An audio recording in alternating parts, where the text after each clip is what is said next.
ท่านผู้ชมหยุดเบิ่งเรื่องนี่ซอยแอดในผู้ชมท่านนี่เพิ่นมาคอมเมนต์ว่าอีอันนี้นี่เว้าอีหยังออกมาก็เป็นตาสั่งบ่มีงานทำบ่เก็บเรื่องนั้นเก็บเรื่องนี้มาเว้าทำเหมือนเพิ่นเป็นนักข่าวอาชีพนี่ว่าซั่นที่แรกแอดก็อยากบอกเราอยู่นะการเป็นครีเอเตอร์มีรายได้จังซั่นจังซี่แต่ก็บ่บอกเราดอกปล่อยให้เราโง่อยู่หั่นแหล้วเนาะพี่น้อง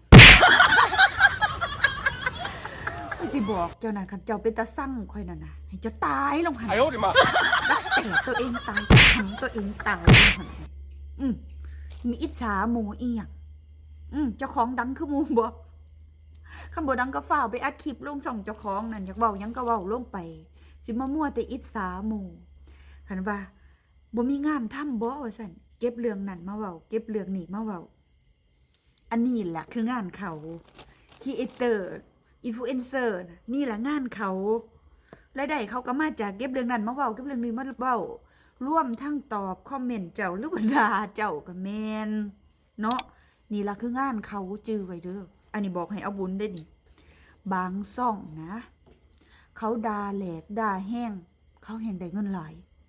อันนี้บ่ได้แม่นซ่องด่าไผได้นี่เฮ็ดไปตามขยิ่มเจ้าของซื่อๆคันแอดมินบ่อยากน้ำงัวน้ำแบะนี่แฮงได้หลายกว่านี้พี่น้องแฮงได้เว้าหลายคลิปกว่านี้อันนี้อยากน้ำงัวน้ำแบะน้ำเป็ดน้ำไก่น้ำลูกน้ำเต่าน้ำหมูน้ำหมาน้ำแมวอยากน้ำเฮือนน้ำซ่านโอ้ยอยากหลายอันหลายแนวคันบ่อยากนี่แฮงเข้าสู่สายครีเอเตอร์ 100%เงินนี่บ่ให้เว้าเนาะพี่น้องเนาะบ่เว้าบ่บอกดอกว่าได้เท่าใดอีหยังปล่อยให้เราโง่อยู่หั่นเลยเนาะ อิจฉาหมู่ว่าติบ่มีแนวเฮ็ดบ่ว่าซั่นเก็บเรื่องนั้นมาเว้าเก็บเรื่องนี้มาเว้าตายลงหั่นน่ะอิจฉาหมู่หลายบ่มีแนวเฮ็ดบ่นี่แหละเรียกเขา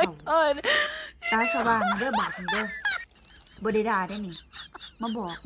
บ่ได้ด่ามาตอบทุกคนมีความคิดเห็นว่าจังไดคอมเมนต์แทนแอดเนี่ยนะแอดบ่อยากเว้าหลายไปกว่านี้ขออนุญาตไปตัดตีนเฮ็ดแกงกินแรงแนวมันสิอิ่มท้องเท่านี้ก่อนเด้อทุกคน